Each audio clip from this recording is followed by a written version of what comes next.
Hi guys, welcome back to another episode of Pop Recap. I'm Sean. I'm Alex. And today we're talking about Game of Thrones Season 8, Episode 2, A Night of the Seven Kingdoms. Yes, and a very interesting title because it kind of makes me wonder how important said night will be. It could be either Jaime or it could be Brienne that they're sort of talking about. That's true. Or I guess maybe Sir Davos. I don't know. So like, there's a few options for maybe why that might be an important title going forward. But obviously, we see Brienne get knighted in this episode, which is very touching moment. It's a very touching moment in the Yeah. entire series. But we'll talk more about that when we get there. But let's start at the beginning. Let's start at the beginning. This is spoiler recap, obviously, because we're talking about the episode. If you haven't seen it, so get out of here. Go watch it and then come back. And then come back, yeah. Mother of Dragons. Just dragon. I only have one dragon. But, I'm like the Night King. And then always remember, the North remembers. Yes. I'll show them your mug. And then I am also the King in the North. Yes, Sean has an amazing King of the North mug where he's drinking water out of right now. Maybe it's water. We'll get you some ale next time. It could be clear ale. Clear ale. Yeah. Or clear dragon's milk. Oh. Giant's milk. Giant's milk or dragon's milk.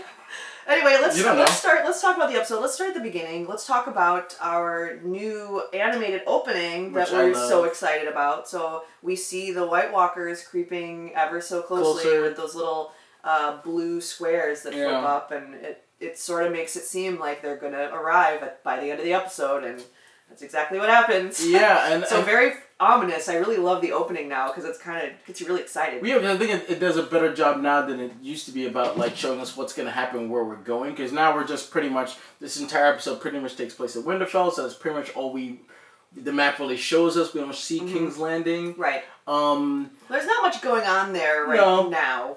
Like there's they got the plan. Yeah. Whatever that is. But I think eventually we'll see them head down that way. Absolutely. We're going to have to because we have 3 more episodes, Yeah. So those White Turners are going to eventually head south, and then we'll see what happens with Cersei then. But she's not in this episode, which I kind of understand and I get it. I think it's fine. I liked this episode a lot better than I liked last week's. I just felt like the dialogue had more weight to it. Like it really, it was just the more important interactions and more important scenes I felt. So I really, really liked this episode a lot. And there were just some really killer scenes in it. Yeah. And it made me really nervous for going forward, I mean, I really liked it too. If you watched our review for the first episode, I didn't have a problem with the first episode. A lot of people did. I'm in the minority there, which I'm fine to be. Yeah, but this one was much, much better. And now I'm like totally all in. I'm like, let's go. I like the idea of the night before the battle. Yes. Because we know next week's episode is going to be pretty much episode long battle. It's also going to be the longest episode of the series. They added an extra 20 minutes. Oh, which so was it's going to be it's going to be up to 82 minutes, which actually be longer than the finale, which is it's just hard to believe. But so we're going to get a lot of things happening in that next episode. So for me, the idea of them sitting around and talking and singing and things like that, and we get these little small moments. I like them and I treasure them because then we're going to get... Because everyone's going to die next episode. Things are going to change. They're not going to... Winterfell and everybody that we're seeing either isn't going to be around or going to be part of the Night King's army maybe by the end of the next episode. Yeah, they're not going to have time to burn the dead. Exactly. Well, yeah. So anyone who dies is... Oh God, that didn't even dawn on me. I mean, everything's going to be different. So to get to see a lot of our characters together, dining together, drinking together, talking together. It's nice before we know it's not going to be the same come episode 4. Right. Once episode 3 is done. Right, and we'll talk about those moments. Let's start with how the episode opens, which I appreciated the opening, which is just Jaime's already, getting scrutinized for, just jump right into it. Yeah, exactly, in the main hall there. And it doesn't look good for him at first, he's done some pretty crappy things, and why would they trust him? True. So that's a reasonable reaction, of course. I also like how the women are kind of like taking the lead in this one. Yes. You know, which is always fun for me to see. And then it looks like Danny's like, oh, me and Sansa are in alignment here. Like, yeah. we're pretty much gonna sentence him to death, right? And like, it looks that way too, because Tyrion tries to intercept, but she's like, I shut the hell up. Like, you know, this is your brother. You're like, I can't trust you in this sense. Yeah. Because your judgment may be clouded. Exactly. So. And then it comes to pass, or comes to light, where Jaime expresses that Cersei never actually intended to send her armies north, and that was such a shock for Daenerys. But, you know, I mean, for Sansa, it's like, duh. Like, I know her. Like, of course she wasn't going to do that. Like, why am I the only one, you know, who doesn't trust her to keep her word? So that was an important moment. And I also like the moment where Bran pretty much quotes him as the things I do for love, which I love that line from the opening because it kind of is a twist off the James Bond line from back in the day. So I love the fact that he quoted him there, and then he gives him this look like, oh my God, you're going to tell them that I pushed you off the tower. I might be in trouble. But he didn't. And he has this kind of look like, oh my God, that didn't happen. Okay. Dodged a bullet? Yeah. But then, of course, we get Brienne, who speaks for Jaime, because they went through a lot together. And obviously, I think she's got a little crush on him. Obvious. Yeah.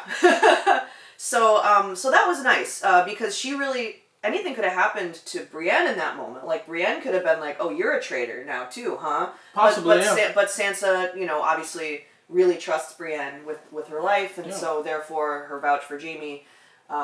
you know, that it worked. So well, the fact that she like you wouldn't be here if it wasn't for this man. He's the one who armed me. He's the one who gave me that sword. He's the reason you're alive. Yeah, and not just me. And that got him through. too. Yeah. Yeah. Of course. There's a little moment on her face. Oh yeah, she's absolutely. like, okay, I get it. Yeah, I mean because it's 100% true, and the fact that she also brought up like, hey, you know, those guys could have raped me, but he stepped in and it cost him his hand. So it's like. It's just always, it's reinforcing all the things that the journey Jaime's been on. Yeah, just as like its character arc, just in general, absolutely. You know? And you can see him watching her defend him.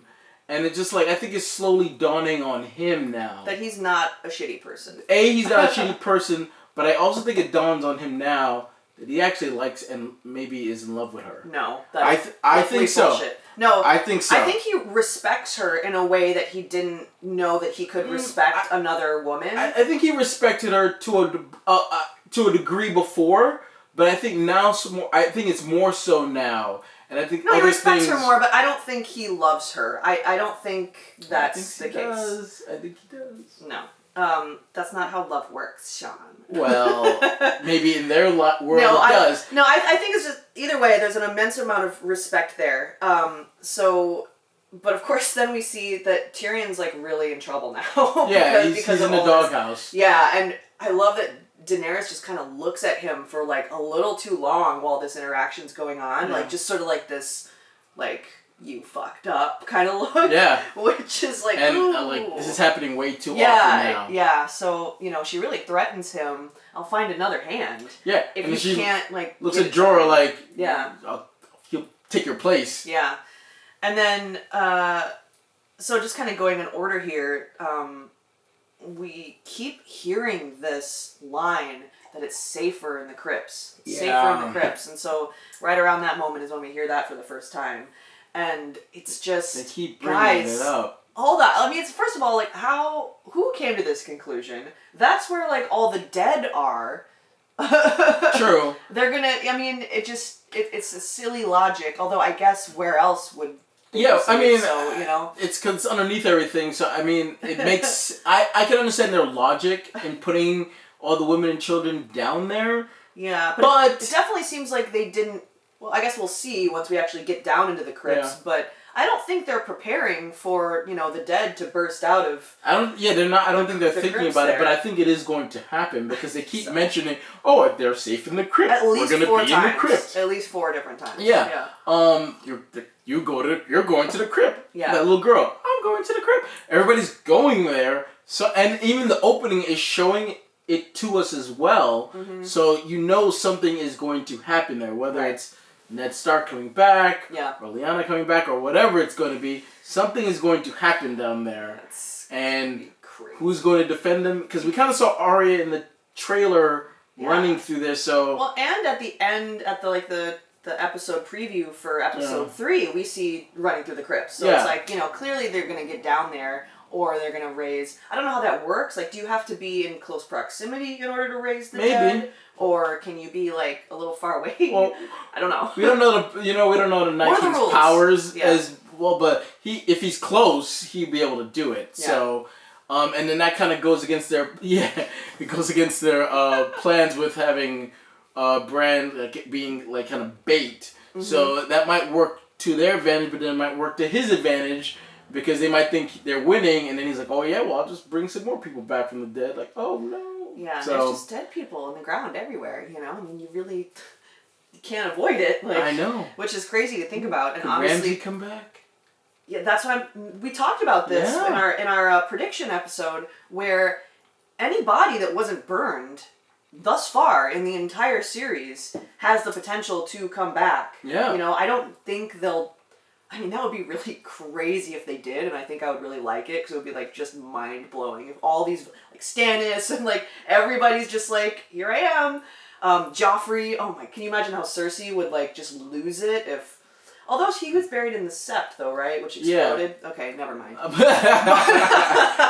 at least all the people, like, because Davos brings up the Battle of the Bastards that had happened outside these walls. So it's just like all those dead. All those people, like, it's like, so... Which we mentioned when we did the recap for season, that was season 6, right? The end of season 6. We mentioned that when we did the recap of that season, talking about what are all those dead bodies gonna do, because they're not gonna burn them.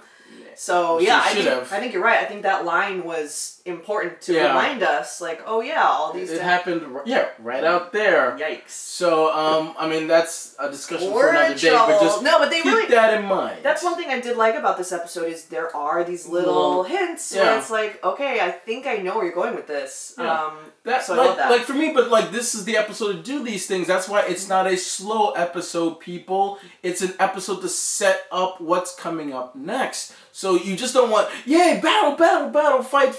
It's like, who gives a shit? I don't care. Well, if you have to set up battles properly, then they mean something. That's true. I don't know if we needed 2 full episodes to do that, but I will say that this episode did a great job of getting us ready. And now I'm like, all right, I feel like I'm prepared. Because just like one real quick thing about that is that even the creators took a lot of time thinking about, like, with the next episode about battle fatigue. Are they going to be able to watch it without just getting on? Like, one of the reasons you don't get battle fatigue is because there are moments that you have set up prior that pay off in the battle. Right. That's reasons why you don't get battle fatigue. Yes, of course. I mean, also, we love these characters. So you know what I mean? So a minimal amount of setup is really, truly needed in terms of who we care about. Because we already know that we care about certain characters and want to see them live and want to see them together. And, they have unfinished business, whatever. Anyway, let's move on and keep talking about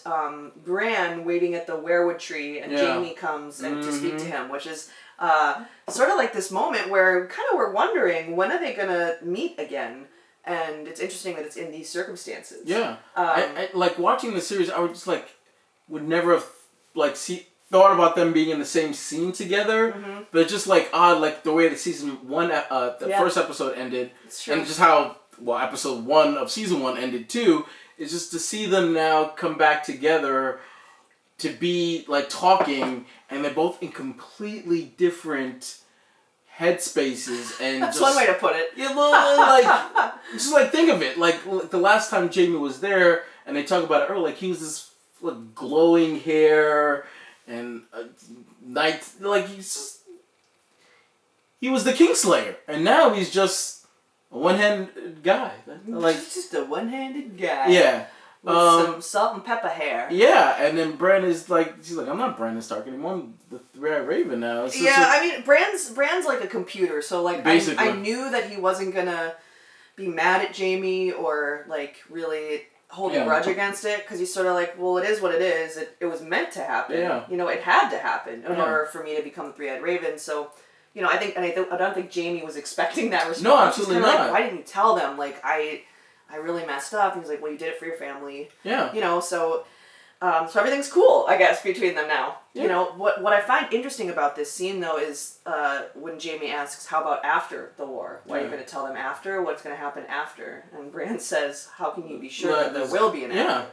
Or which is will like, you be around, or will I be like exactly? It may not matter, it could mean anyway. Because it was a lot of characters foreboding. Yeah, because a lot of characters like bring up, well, what about after? Yeah. Well, it won't. Let's worry about after because you may not be around after. Yeah. Or there might not be an after. It might not matter after. So I like the fact that the episode brings up that question, but who's gonna be around to answer it is another story. So. This episode, it has I love this episode so much because when you look back on it after you watch episode 3, you're gonna see episode 2 and 1 that did a great job setting it up. So yeah, so then Jamie leaves Bran to go just hang out in his wheelchair near the werewood tree and talk to Tyrion. Yeah. So it's like this brotherly reunion again. And it is kind of funny where they're just kind of like, well, here we are. You know, it's not like a very warm, you know, there's not like a warm embrace because they both know that they've been through so much. And it's kind of like, it'd be weird. They don't have that kind of like bro hug and all. No, they don't do that. They're just not like hey, like we're here again, and then that guy spitting at them, which is which is rude. It's and like disgusting. Yeah, that's how they feel about us. Yeah. Yep. Like I get it. Yeah, so they have a little discussion about the good old days, and, you know, they're just kind of bantering back and forth. I think they talk about the crypts again, I don't know. But we get that moment where we get confirmation that at least Jamie believes that this pregnancy is real. Yeah. Cersei's pregnancy, that is. Yeah. So we have that confirmation. Whether or not the baby still exists or was miscarried or what's going on, we're still not sure, but we do know that as far as they're concerned, Cersei is pregnant.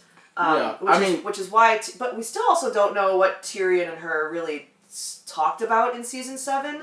Maybe they didn't, though. I mean, it's looking more and more that either they didn't, or he's still keeping it a secret, whatever it is. I think there's more to that interaction than we were given that we're going to find out because they really hit us over the head like, oh, you underestimated her. Oh, you fucked up. Oh, Tyrion, you don't know your sister. And I think that he does know her and that he was playing her a little bit.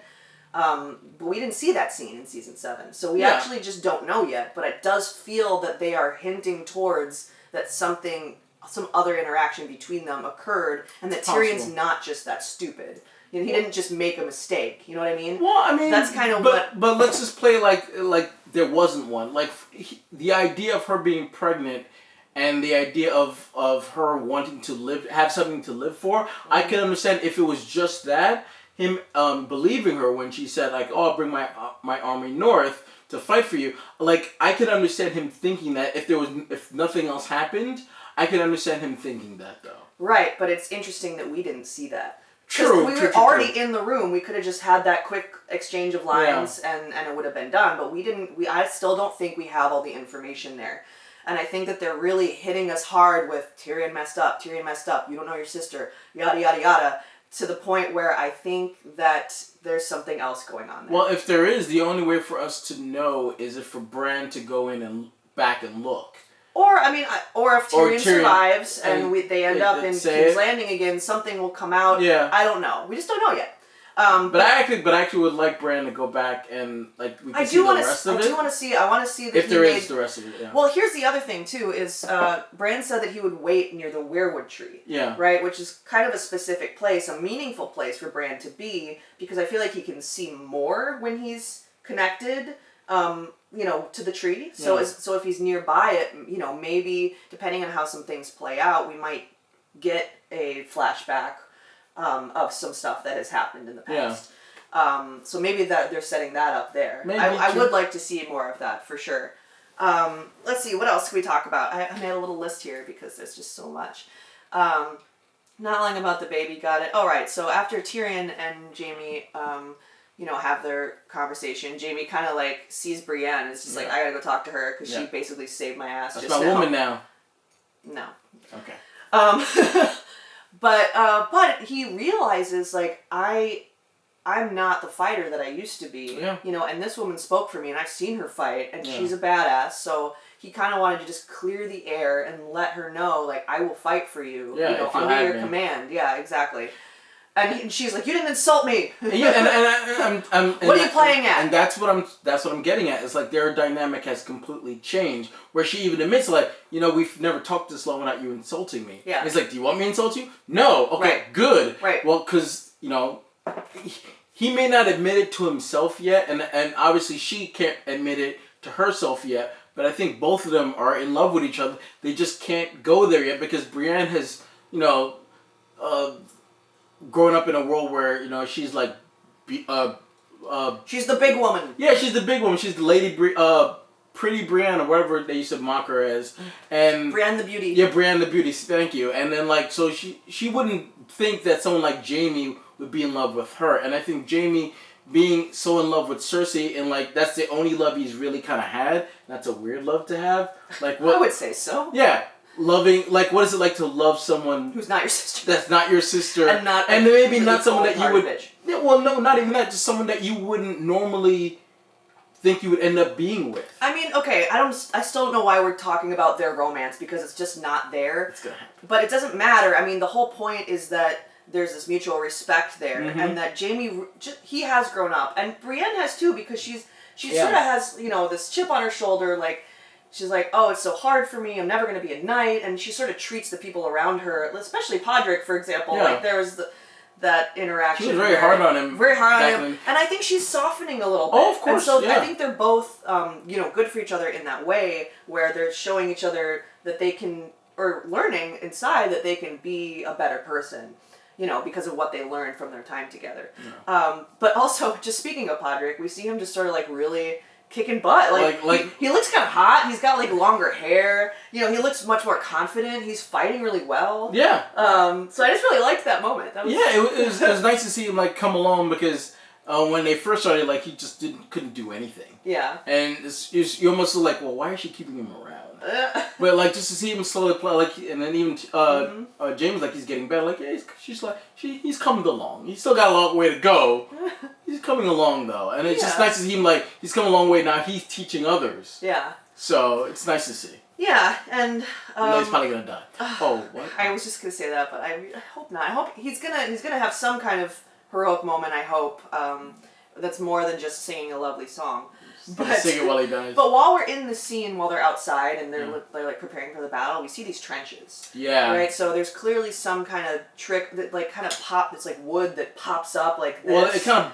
So like, I guess it's to sort of impale the onslaught of death come coming on, guys. at you. Yeah. But I think I think they're probably gonna have some like some fire down there. Mm-hmm. Yeah, we see that in the because we do see a shot of Jon and it looks like things are on fire. Yeah. In the episode preview for episode 3, we also do see like a wider shot where it looks like things are on fire. So like they might actually like have a firewall. Yep. Around Winterfell, which would be kind of cool. Yeah. So it's nice to know that they're thinking about it a little bit. Well, they are. I mean, like even like the little barracks that they're building, they have dragon glass on. They have dragon glass on the tip of the wall, so they are thinking it through. Yeah. Except for the crypt part.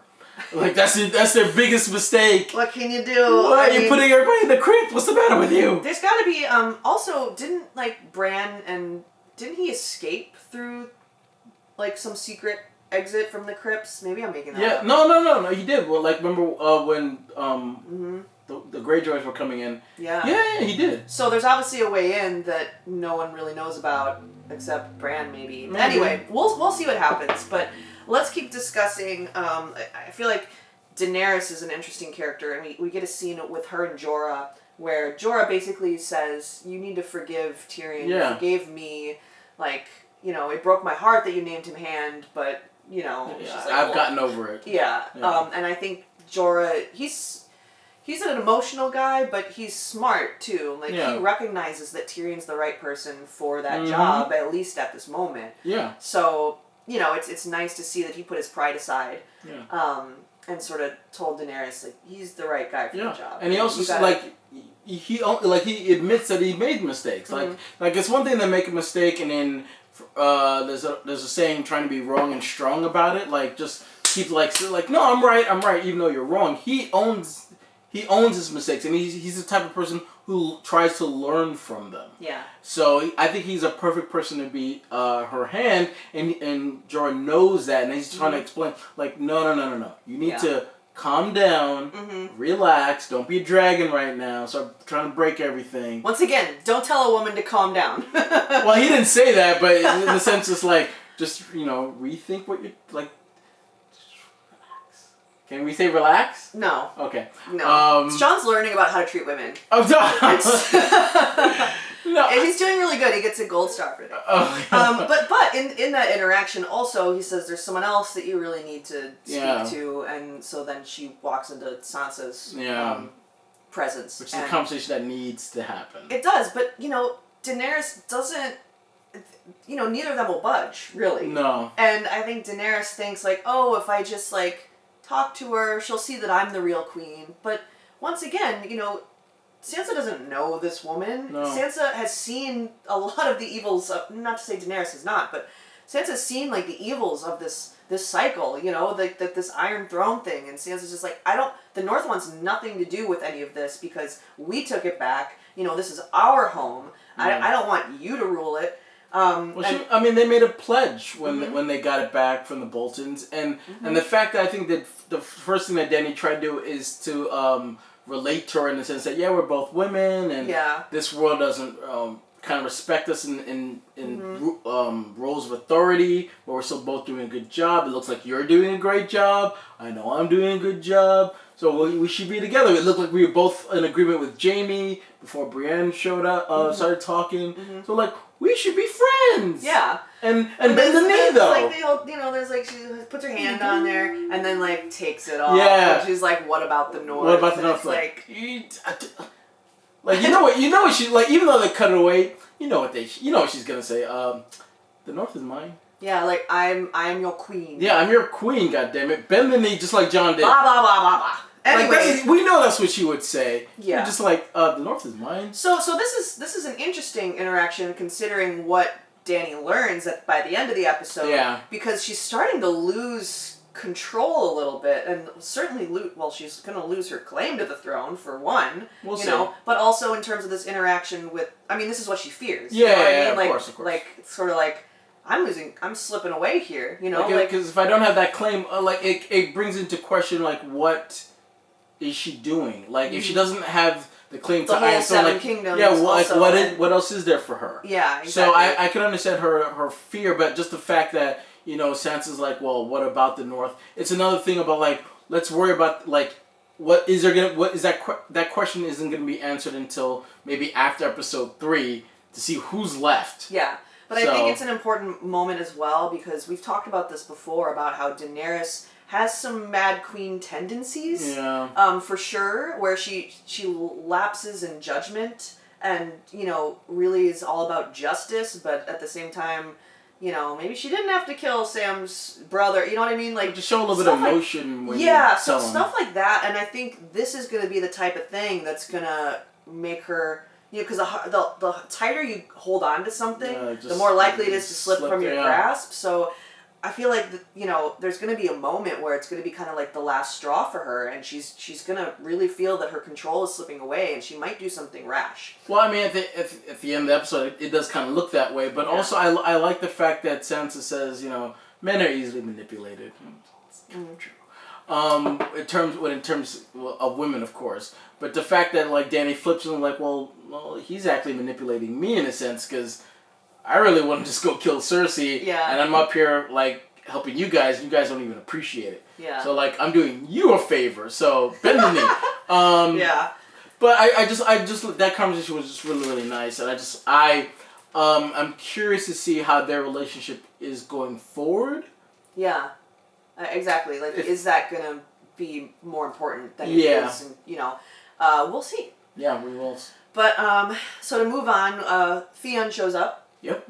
Mentions about Yara going back to the Iron Islands to take in the Queen's name, and so Theon wants to fight for Winterfell, which is also kind of an emotional moment, and Sansa and him have this really nice reunion, and it's been through so much together that it's really nice to see them together, because I don't feel like Sansa can let her guard down with anyone else. Like, she's sort of like this proper, I'm in charge. Like, I'm not gonna fuck around. But then she sees Theon, and, like, there really is, like, this connection between them. And it's really nice to see her, let that guard down a little bit. Well, yeah, you gotta remember, like, he was there on their wedding night. That's what I mean. They've been through so much and he together. rescued her, and, like, he was willing to give his life for her to get away. Yeah. So, they have been through a lot together, and the fact is, like, I want to fight for you, Lady Jensen. Like, not even just for Winterfell, I just want to fight for you. It's nice. Like, I love their relationship. The episode is making it look like they're gonna end up together. Oh, I don't think so. I think they just sort of like Bran and Jaime, like they went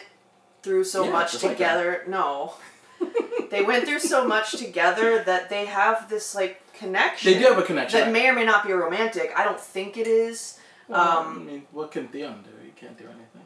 Oh, you can do a lot. Well, see, Sean's still learning about women and how women work. Well, I mean, he can't further the line though. This is true. He can't, but that's true. You're right. There's other things he can do, but it'd be curious to see if they both end up alive if they end up together. Right. Because if Sansa was to end up with anybody, I don't know who else she could besides him. Yeah. If she was gonna. I mean, she's been married twice. She might just kind of be over it, like True, just kind of like. But now she'd be marrying for her now. Like other times, like she was forced into it. Imagine she married Theon because she wanted to. Well, once again, there might not be an after, so we don't know. but it is nice to see them together. Absolutely. I just like and Theon, who is such an ass. I really want him to succeed now, and I want him to have nice things. He doesn't have a penis anymore. Or if he's gonna die, just die. Have a meaningful death. And I think if he does die, which I think he probably will, he'll have a meaningful death, saving someone or saving Sansa maybe. Yeah. Or maybe saving Bran, which would be appropriate. Oh yeah, that's true. In some way, because he was charged to take care of him. Yeah. Or protect him with the rest of the Ironborn at the Weirwood Tree. So that would be a very poetic way for Theon to go, protecting Bran. Yeah. Anyway, let's move on. We still have a lot to talk about. We see Davos serving some soup, which, by the way, that soup looks really good. It looks like a lentil, perhaps a pea soup, and some crusty bread. I just really want that. I just really want that. I was like, ooh. I don't want their bread, though. Their bread always looks like it's like days old. Well, if you soak the bread in the soup. Yeah, which they do. Yeah, well, soup's not your thing. No, not really. Okay. But that makes sense then. Just that bread just looks old. But sure it is. Maybe tasty. Yeah. But yeah, it's nice to see him and then that's where he brings up hey, I survived the Battle of Bastards right out there. So if I could do that, you guys would be okay, even though you're probably gonna die or become part of the Night King's army. Oh my gosh. He's right, and then we see him serve this little girl. Not Shireen. But I think it just reminds him of it's the way he looks at her is like oh. Yeah, it's like, oh, you remind me of someone who I used to care about. She's like, I want to so fight. Innocent. Yeah, kind of. I think it. Shireen would have said something like that too, and actually she did. She's like, Father, I want to help. Tell me what I can do. I don't want to stay behind. So I think that really struck a chord with Davos, and I'm calling it now. She's gonna turn into a zombie and kill him because his guard's gonna be down. Or he's gonna have to kill her. She I think there's gonna be something more to that interaction. Yeah, and I think so too. Yeah, and I don't think Davos is gonna make it out because of that interaction. Because it's sort of starting to feel like it's coming full circle for him, in a way. He's gonna protect this little girl. He's gonna die for her the way that he couldn't with Shireen. Yeah. Because I think he feels like I should have been there. I could have protected her. Oh, absolutely. I wanted to take her with me. So I think he's gonna die to protect this new little girl with the adorable Irish Scottish accent. I'll protect the Crips. Yeah. Or it's going to go the other way, and his guard's going to be down because he sees Shireen in her, and when she turns, she's just he couldn't do it. Yeah. He can't kill her. And sort of like the mother in the Hard Home episode. Yeah. Where sees the children turn and can't fight them because she has children of her own. Just I can't do it. So then she gets turned. Exactly. Anyway, something like that. I could see it happening either way, but I think something like that is probably gonna happen. Yep. Sad for him, and then we see again about the Crips, and then we see Gilly. Oh, I'm gonna be down there with my son. Oh, what's gonna happen with Gilly and her son? And boy. Yeah. And the Crips, they keep bringing it up. That's what the dead are. It's gonna be crazy peeps. What's wrong with you? So then at that moment, the rest of the Night's Watch arrives. Yeah. Or at least like Beric Dondarrion and Tormund and the other guy whose name we can't. Yeah, we can't remember. It's Bob. It's not Bob. But so yeah, show up, which they is come a nice back. reunion for Jon. You know, I think he didn't Seeing know his if they were friends. gonna make it out. Yeah, I mean, hey, when the Night King was starting to burn down the wall, it was like It looked a little bleak. Yeah, it looked bleak for anybody there, Yeah. but it's nice to see them. And then Jon, they're pretty much telling Jon like, hey, they were at Last Hearth. They're all dead. They're part of the Night King's army now, and they're like, how far are we there? And like, oh, before the sun comes up, we're here, so we gotta get ready. Oh my god, so intense. So they call this like war meeting, this council meeting, where they're talking about the strategy of what they're going to do, and they have the table out with all the table pieces. Looked great. Yeah, I really want that table.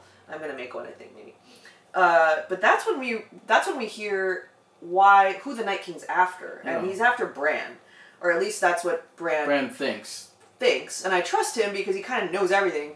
But they are connected, obviously, in this way. Yeah. And he wants Bran dead because he wants to erase all the collective memory. Mm-hmm. He wants a clean slate and just wants to erase, like, no more humans, no more nothing, just death. And and Bran's like, I'm the key to, remembering everything. So that makes me a little nervous because it makes me feel like a poetic ending for the series would be that Bran dies and all the memory of everything that's happened before, and so there will be a clean slate. Whether or not, what that is, sort of like Danny said, break the wheel. Yeah. I feel like that would be an appropriate way to end the series. Like, the wheel is broken, we're starting over, type of thing. But I also like the fact that we get now some motivation for the Night King, not just I'm evil because for evil's sake, twisting my mustache, his frozen mustache, is the fact that like if I want a clean slate, I gotta not only kill all the humans, right? I gotta destroy all the memories of the humans too, and then that's the three-eyed raven. So it makes sense for him to want to kill Bran, and like Bran said, he's tried before with other three-eyed ravens. He's tried with Bran too to kill him too. So the fact that they're gonna try to use him now as bait.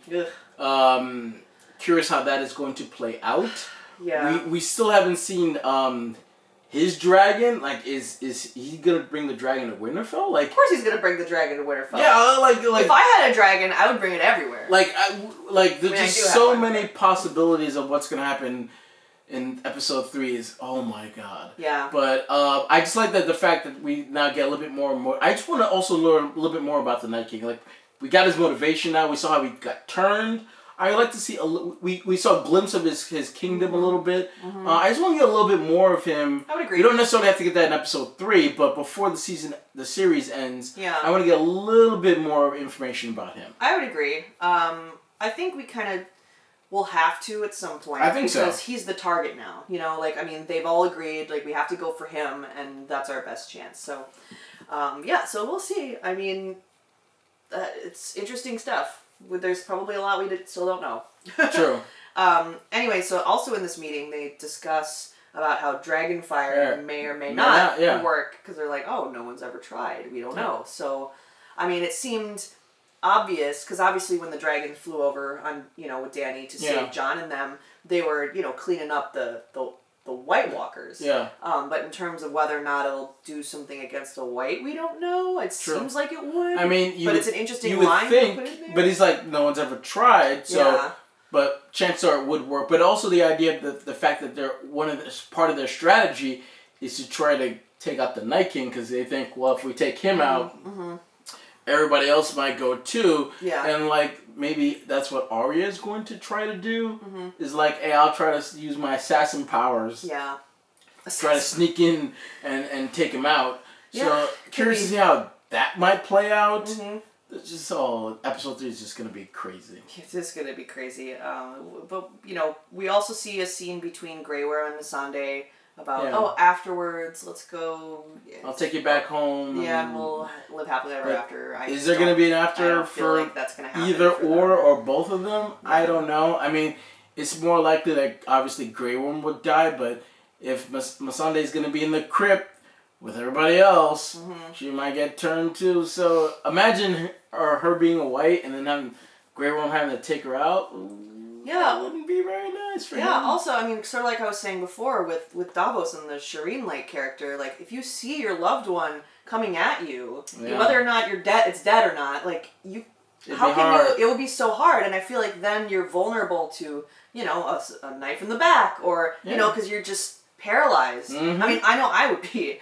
So I think that's going to be something interesting that they're going to play with there, probably particularly in this instance with Grey Worm and Missandei. If I was one of the whites, would you kill me?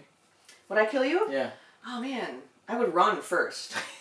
Well, they're not very fast, so yeah, running is the best thing to do. But I don't know, they seem pretty fast. Like when they're like climbing over the wall and they're like, they seem pretty. That's true. I don't know. They're like but lots of caffeine or something. That might be. I think that might actually happen though. Yeah. Yeah. In the crypt. I'm gonna need like to be sedated next on Sunday for episode 3. I'm just gonna need to a thunder blanket and just like, you know, and you can need hugs. There's gonna be a lot of people in the fetal position. No, so and so's not just dead now. No. Yeah. There's gonna be tears. Oh yeah. So we're almost done talking about the internet's gonna be crying.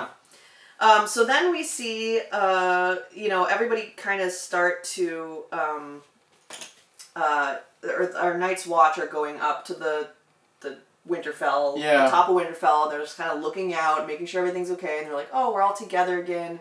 It's just us from the Night's Watch. Everybody else is dead. Yeah. Here we are. You know, and they kind of have a nice little moment, and... Or Sam's like, remember, I'm the first one to kill a white. He's like, you need me out there. Yeah. Which is like... Nah. And then we also get Ghost. Finally! Or half of a ghost, at least. Yeah. They couldn't render his butt. Like, he's just standing there. It just looked weird. It's like, we should probably put him in somewhere. He's just like, hey. Well, we haven't seen him in a while. Like, he was actually supposed to be in season 7, but because of money budget, they cut it. So... We haven't seen him in a while, but he's just standing there. But he's going to play a big role. They've said that the showrunners have said that Ghost will have a lot to do and will play a very important role. Sure he will. But people are wondering what that is. You know, if it's save Jon. If it's more, but people are wondering if it's more than that. Like for example, let's not forget that Bran can warg, right? True. So I'm thinking maybe he wargs into Ghost in some way. And then Bran's body gets killed, and then he's stuck in Ghost. Because they've set this up before. They've said, like, oh, if you die while you're in someone else, you know, you stay there. And they've warned us that if you warg too much, you can't come back, or you lose yourself. So I feel like those are interesting things that they could play with in terms of Bran. I don't know if it'll be a Ghost thing. But, you know, he used to warg into Summer all the time. Yeah. So he's used to warging into a wolf. So and Hodor. Oh, no. And Hodor, yes. Anyway, so that out of the way. So then Sam says something like, "Last person alive, burn the rest." Yeah. You know, while they're up there talking, and then there's a rapt focus to Jon. So we're thinking, you know, maybe he's gonna have to be the one to burn his friends. Which, well, but I think terrible. Also I think he's gonna be the one that has to burn a lot of people because. Here's the other thing, though. Like, is there going to be time to do that? I don't know. Because I feel like anybody who's gonna, they're not going to win this battle of Winterfell. Like, they're going to have to flee, right? So I'm thinking there's not going to be time to burn all these bodies. Like, the White Walkers are not just going to give up if everyone's not dead yet. Yeah. You know, so any survivors, they're gonna take everybody out before moving south. So my guess is that everyone's going to try to beat them south, you know? Yeah. There's not going to be time to burn it. And I think that might be one of the reasons why it's not going to, the North necessarily isn't going to matter because they're not winning this fight. They're going to lose. How bad is up for debate. Right. But I think there's not going to be much of Winterfell left. No. For it to matter to Sansa, like, oh, you know. Yeah. What about the North? Well, there's not really going to be much of a North after the Night King's done with it, okay? So, true.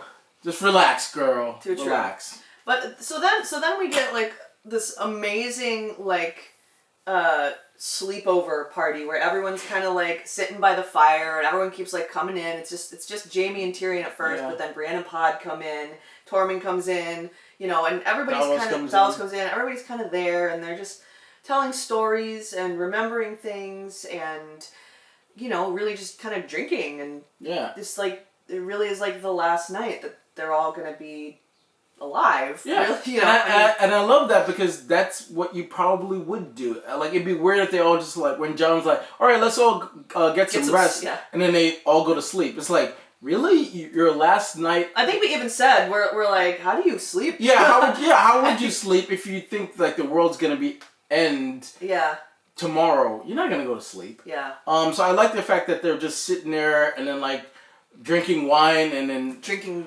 Project's like, oh, you should look. Brienne's like, oh, you're going half a cup. Yeah. And I just like, yeah, Mom. And then he just pulls him a full cup. I was like, dude, you might be dead tomorrow. Have a full cup. Yeah, maybe he's a lightweight though. Who knows? Doesn't matter. He's gonna be dead tomorrow. Oh, not necessarily. Have some wine, Your Grace, and. I think they obviously know that there's some hope. Otherwise, they wouldn't be preparing. Of course, but so, you know.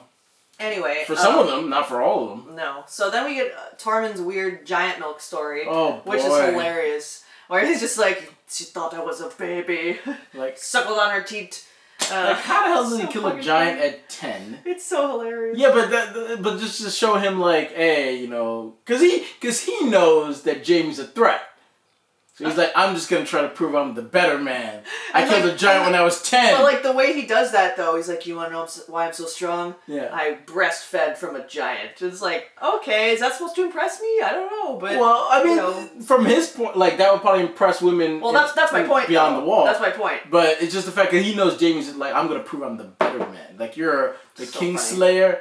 You know, I killed a giant when I was 10. When I was 10. Yeah. Like. But yeah. And then him drink, and then him like, was that like really? Well, he's had this drink before. Yeah. And it's just like an alcoholic drink. Yeah. Like an alcoholic. Because they offered him wine and ale before, and he's like, I don't like that stuff. I have my own. Yeah, but I guess I don't know. But it kind of like when it's dripping from him, it doesn't look like milk. Though. I mean, I'm sure that they did that on purpose. True. You know, to make it funnier. Yeah.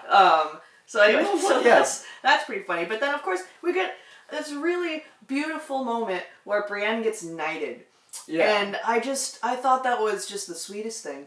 I agree. I really appreciated that moment because it meant so much. He was like, "You're not the knight." Yeah. Like, you're not, sir. Yeah. I would knight you several times over if I was like, "Oh, dude, calm down. But it's not gonna happen." But it's really, really nice. That scene was great, and then just the way she smiles afterwards, I was like, "Oh, yay!" But so I mean that, but it basically confirms she's gonna die. Well, maybe, but or maybe, but I just again, it's another moment for Jaime and for her.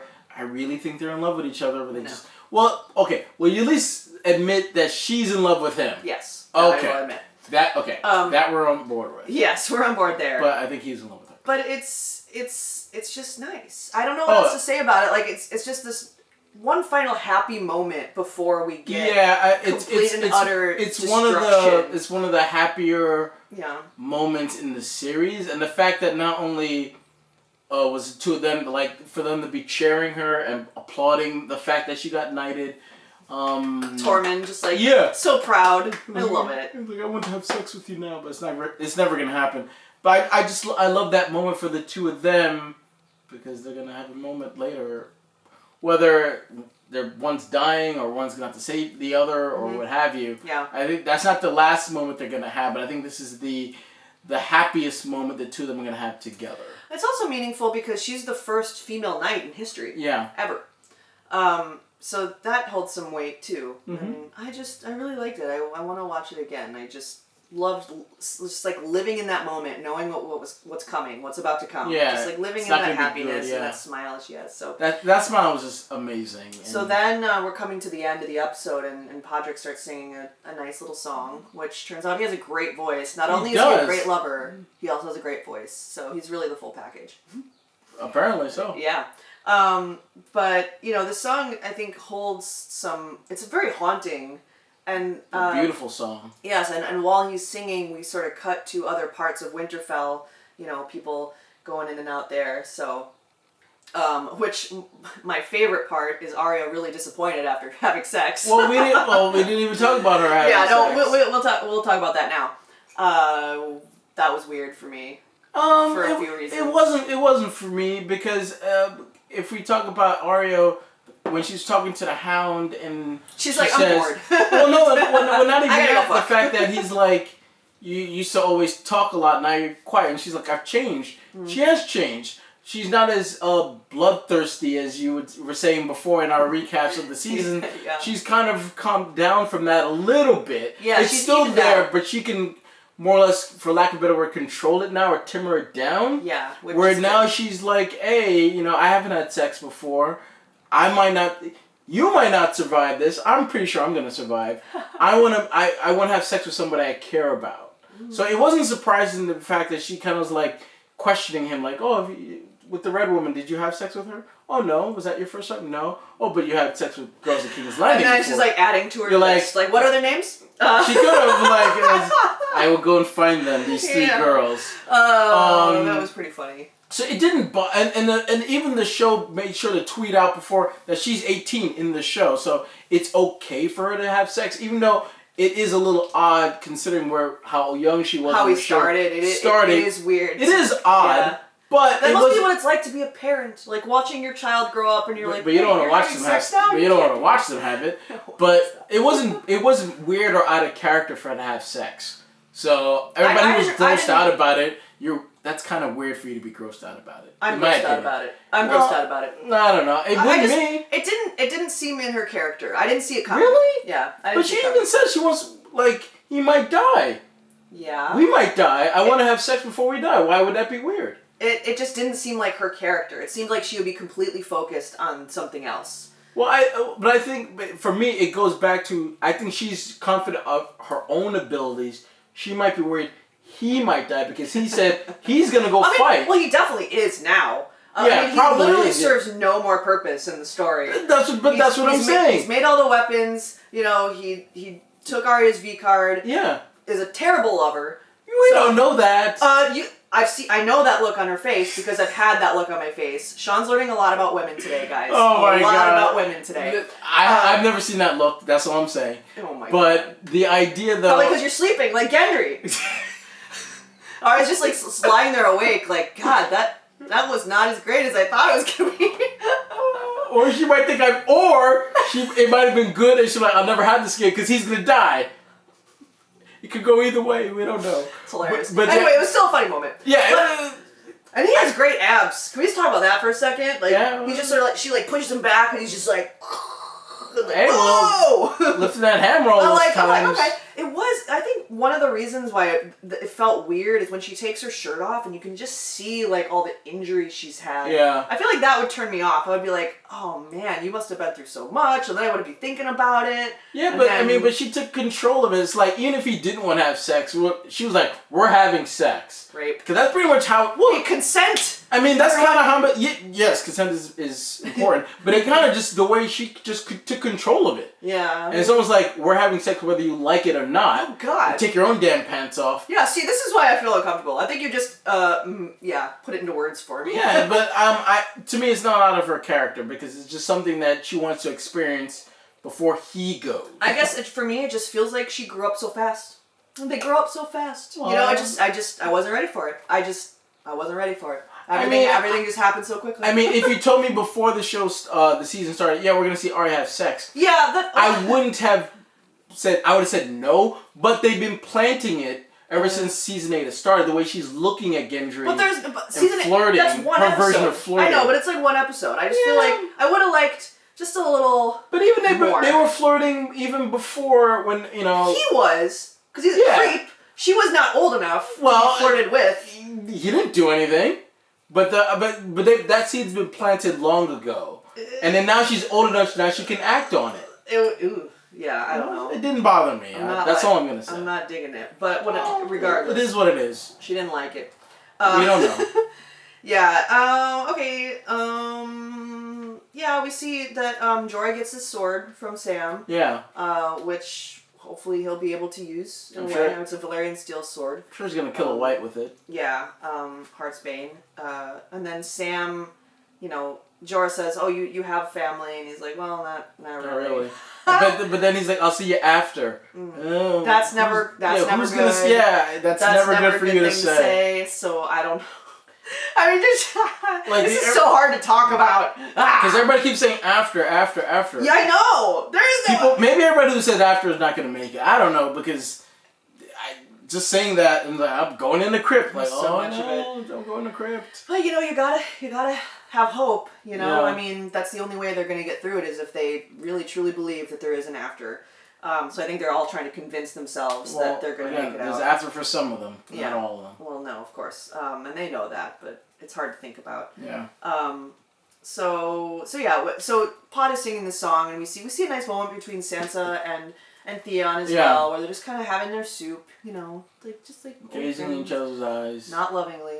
We'll see. No. We see Sam and Gilly and Little Sam. Yeah. It's like the last time they might be all together. I don't know. It is just a really heavy moment because we've been with these characters for so long, and now to leave. So they're giving us an opportunity to say goodbye. Shut up. They're You do not have Podrick's voice. No, God, no, I do not. They're giving us this opportunity for us to say goodbye too. Yeah. And like when you think about it that way, it's like, oh my God, this is really it. It's almost like you never want to leave the night to yeah, happen. exactly. Because I think once episode 3 starts and ends, all the characters that montage showed us are not all going to be around or alive or not part of the Night King's army. So it's going to be it's really sad considering how long we've been with these characters and to see them either be killed or be turned. Yeah. It's going to be hard to see and watch and to see how the other characters react and relate to it. It's going to be very interesting to see. Right, and then of course we get our last piece of interesting for the episode where Jon tells Daenerys who he is and that he's basically the rightful heir to the throne. Yeah. And Daenerys does not really take this well, but she also doesn't necessarily 100% believe it. She's like, well, okay, so you heard it from Bran, who just sees things in his head, and Sam, who read something in a book, like your best friend and your brother. Doesn't that seem a little weird to you? Well, it seems weird to me because I don't want it to be true. Yeah. It's like she's putting up... It's the same way how like when Sam told Jon, he started putting up things like to try to deflect. It, yeah. Now she's doing the same thing. Like, well, look at the source. Fake news she's trying to say. It's like, well, look, it came from your brother and your best friend. I don't believe this. You don't have a credible source. You don't have any proof. Yeah. There is something that I want to bring up, though. There is one chance for proof. And this may be something that actually happens. The only other person who knows about this is Howland Reed, who is Mira and Jojen's dad, who was there at the tower. So he's the only living person outside of Bran and Sam that know of Jon's lineage, in theory. And this makes a little bit of sense because if they seek him out, then we get to see Mira again. And I think that we will. I was wondering how that was going to happen because I didn't think she was done when she walked out, of the room the last season. So I think we're going to see her again, and that would be a good way to see her again if they go to her, because I think she lives on an island. Greywater or something like that.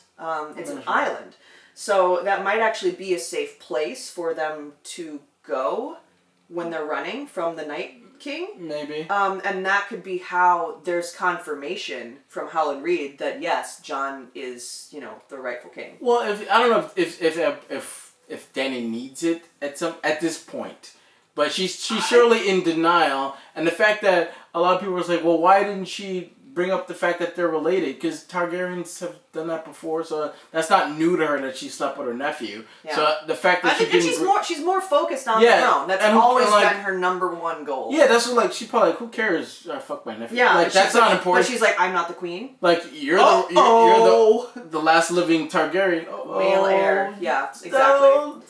And again, it's funny how they didn't almost like, well, what about after? And then they cut away. They leave it there because the threat is here. It may not matter who's left, or like the after is going to be different. It's not going to be, ooh, you're the rightful heir to the Seven Kingdoms. There might not be a Seven Kingdoms. Well, right, but I don't think that dawned on them in that moment. No. But I just think the way the episode has been played out with everybody saying, what about after? It's not going to matter after. Yeah. After is.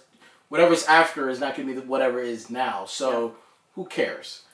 Well, we'll find out. Yeah, and we'll find out. The last shot we see is obviously the army. Yep, they're here. Getting to Winterfell, and we didn't actually see the Night King, which is like, do we think he's on the dragon? He flies in on the dragon, maybe?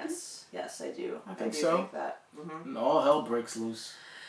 Yep, that's gonna be intense. But so that's it. We pretty much talked about everything that I feel like we needed to talk about. So that was great. There's obviously some stuff we disagree about, but maybe you guys have some ideas. Fine. Yeah. Even though you could be right, I could be wrong. I don't know. Neither of us know yet, but it'll all become clear soon. I just know that I'm king in the north. That's all I know. I really want one of those. That's great. I have my Mother Dragon shirt. Yeah. So let us know. Well, let's rate the eepisode before. How many out of how many what? We did dragons last time, didn't we? Direwolves. How many ghosts? How many half ghosts? Half ghosts. No, that's too hard. The math is too hard there. Okay, you go first. I mean, I really like this episode a lot. I think history will show it's better once we see episode 3. I think people will understand it and appreciate it more after episode 3. Or just after the whole series as well. Oh yeah, true. But I think after episode 3, I think people will look back onto like, oh, it wasn't as bad as slow as I thought. You fools, who think that. Sorry, I think you are. If you think this episode wasn't good, I think it's great. I think I'm gonna give it a 9. It might increase more after episode 3 for me, because depending upon how things play out, we might like, oh, remember when they said that? It really paid off in episode 3. So I'm giving this a 9. Loved it. Okay, 8 ghosts from me. 9 ghosts from me. Yeah, you just said that. I know. Okay. 8 ghosts from me. I do feel that the stuff with John's heritage has felt fast to me. I feel like they did a really good job when it was revealed to us in season 6. Was that 6 or 7? 7. Season 7, when they revealed to us who John was. Yeah. That I feel like played out really nicely, and I know that it makes sense not to have to do that twice, but these characters just learned this. Yes. Are just learning this. And I kind of wish that they could let that breathe a little bit. Obviously, they had to cut the moment between John and Danny short for a good reason. I don't know. I just feel like I'm running out of time to kind of have a moment with that, but I guess maybe it'll come. I think it will come. I think maybe in either the second to last episode or the last episode, when you deal with the after. Mm-hmm. Because after this battle and the battle at King's Landing, then you deal with what's left. Mm-hmm. And then maybe that's when we'll actually get a little bit of moment of, all right, let's now digest everything that happened before. Yeah. And we can actually start settling things going forward. So I think we are going to get it, because I will tend to agree with you that it's happened a little quickly, but I think it's necessary to get that stuff out of the way for us to get to the meat of what's going to happen, and then you deal with it after, like everybody's been saying. You deal with it after. Well, we'll find out, I guess. Yeah, we won't know until, at least starting till episode 3, which is going to be crazy. Yes. Really crazy. Well, I think we talked about everything, so if we missed something, if there's any details that we maybe didn't mention or lines of dialogue that maybe carry more weight, we talked a little bit about that today. Be sure to let us know below in the comments, please. Be sure to also like this video and subscribe to the channel so that you get more like this. Yes. Because we're obviously doing this for every episode. But then we do other stuff as well. So yeah, if you enjoyed this video, please let us know, and I guess we'll see you next time for episode 3. Yes, absolutely. All right. Never wanting to leave. Never wanting to leave. I'm a terrible singer. It was better than I thought it was going to be.